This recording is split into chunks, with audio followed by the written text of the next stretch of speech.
All right. Smoky Martins. What number do we have to do that one? We are out of numbers. All right, our final act of the evening. Oh, wait. Perhaps we're not out of numbers. Daniel Elder and Jude Brewer. Yeah. Daniel Elder was born and raised in Jackson Heights, Queens. He lives and writes in Portland, Oregon with his cat Terrence. His writing appears at Maudlin House, Portland Review, Gertrude Press, and more, and is forthcoming at The Rumpus. Yes. Jude's writing has appeared in New Millennium Writings, Fredericksburg Literary Review, and Cultured Vultures. His nonfiction short, 2012, 2016, 2017, was a finalist in the 2017 Montana Book Festival. He also hosts the literary radio theater podcast, Storytellers Telling Stories. New episodes are available Tuesdays on iTunes, Google Play, Stitcher, and his own any podcast app, and on sttspod.com. And all this, by the way, will probably be online. So if you want it, we'll have the performers post stuff in the event page so you can learn about the things that they do, perhaps links to websites, that sort of thing. We do. Awesome. The page, which is postshowpdx.com. And without further prattling on for me, are you folks ready? Just about, yeah. All right. I'll hand the stage over for our final act of the evening, Daniel Elder and Jude Brewer.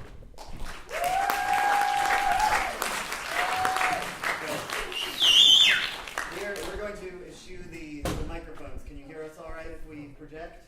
Yeah. All right, great.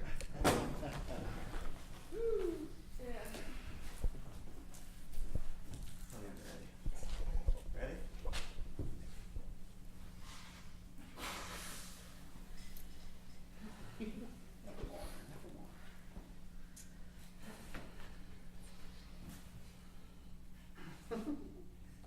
Once, upon a midnight dreary, while I pondered, weak and weary, over many a quaint and curious volume of forgotten lore, while I nodded, nearly napping, suddenly there came a tapping, as of someone gently rapping at my chamber door.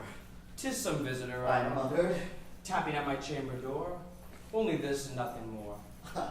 Distinctly, I remember. It was in the bleak December, and each separate dying ember wrought its ghost upon the floor. Eagerly I wished the morrow. Vainly I had sought to borrow from my books surcease of sorrow. Sorrow for the lost Lenore, for that rare and radiant maiden whom the angels named Lenore. Nameless here for evermore. And the silken, sad, uncertain rustling of each purple curtain thrilled me, filled me with fantastic terrors never felt before, so that now, to still the beating of my heart, I stood, repeating. 'Tis some visitor entreating entrance at my chamber door. Some late visitor entreating entrance at my chamber door.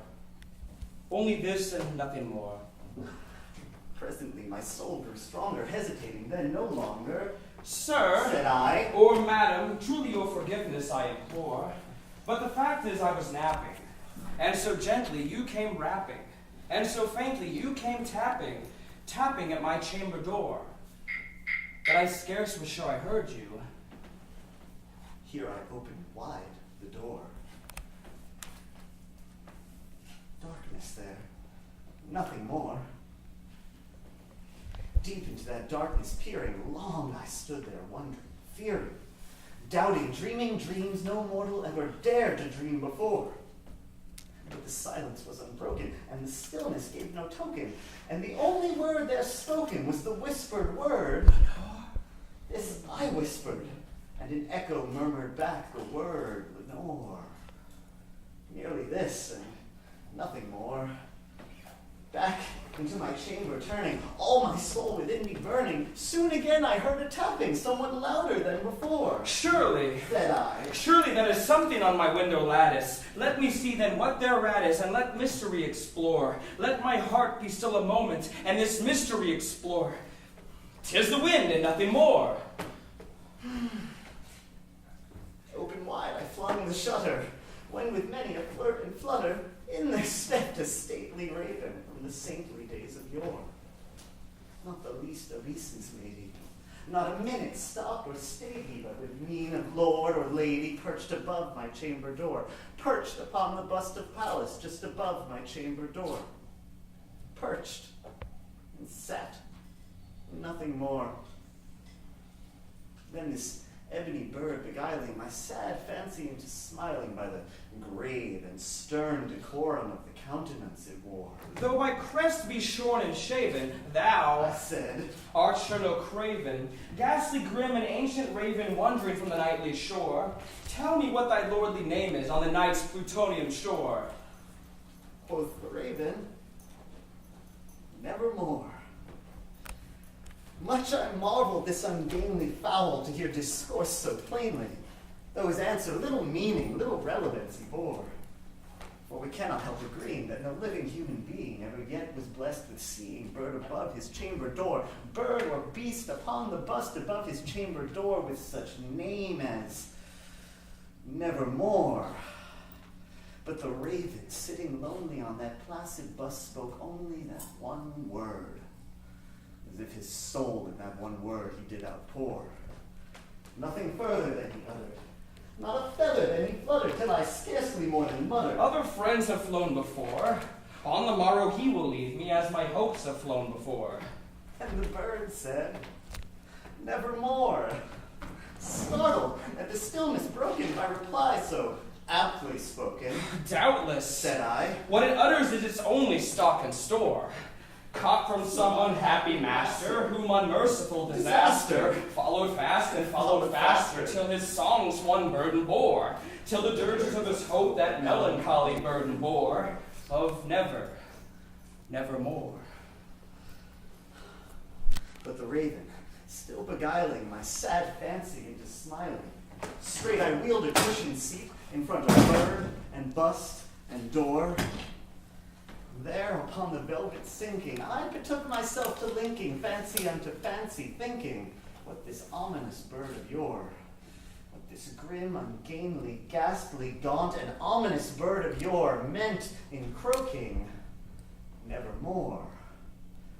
This I sat engaged in guessing, but no syllable expressing to the fowl whose fiery eyes now burned into my bosom's core. This and more I sat divining, with my head at ease reclining on the cushion's velvet lining, with the lamplight floating o'er, but whose velvet violet lining, with the lamplight gloating o'er, she shall press. Ah, nevermore. Then, methought the air grew denser, perfumed by some unseen censer, swung by seraphim whose footfalls tinkled on the tufted floor. Wretch! I cried, Thy God hath lent thee, by these angels he hath sent thee, respite, and nepenthe from thy memories of Lenore. Quaff, oh quaff this kind nepenthe, and forget this lost Lenore. quoth the raven, nevermore. Prophet, Said I, thing of evil, prophet still if bird or devil, whether tempter sent or whether tempest tossed thee here ashore, desolate yet all undaunted, on this desert land enchanted, on this home of horror haunted. Tell me truly, I implore, is there balm in Gilead? Tell me, I implore. quoth the raven, nevermore. Prophet, Said I, thing of evil, prophet still if bird or devil? Why, by the heaven that bends above us, by that God we both adore, tell this soul with sorrow laden, if within the distant Aiden it shall clasp a sainted maiden, whom the angels name Lenore. Clasp a rare and radiant maiden, whom the angels name Lenore. quoth the raven, nevermore. Be that word our sign of parting, bird or fiend? I shrieked, upstarting. Get thee back into the tempest and the night's Plutonian shore. Leave no black plume as a token of that lie that soul hath spoken. Leave my loneliness unbroken. Quit the bust above my door.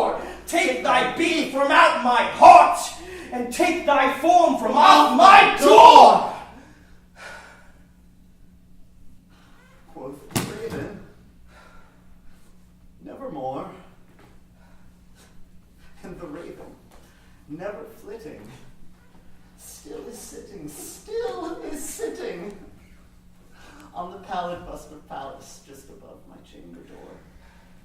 And his eyes have all the seeming of a demon's that is dreaming, and the lamplight o'er him streaming throws his shadow on the floor. And my soul from out that shadow that lies floating on the floor shall be lifted nevermore. Thank you.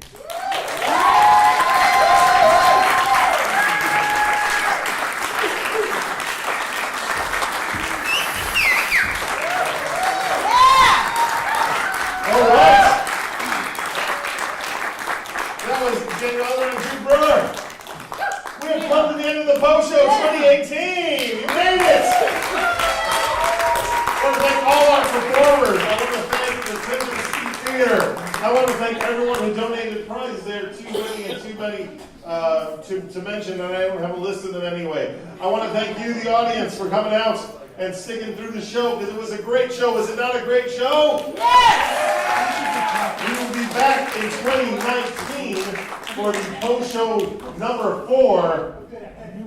And keep an eye on PoeShowPDX.com, and you'll find out where it is, when it is, who are the performers, and you can learn all about tonight's performers and get some cool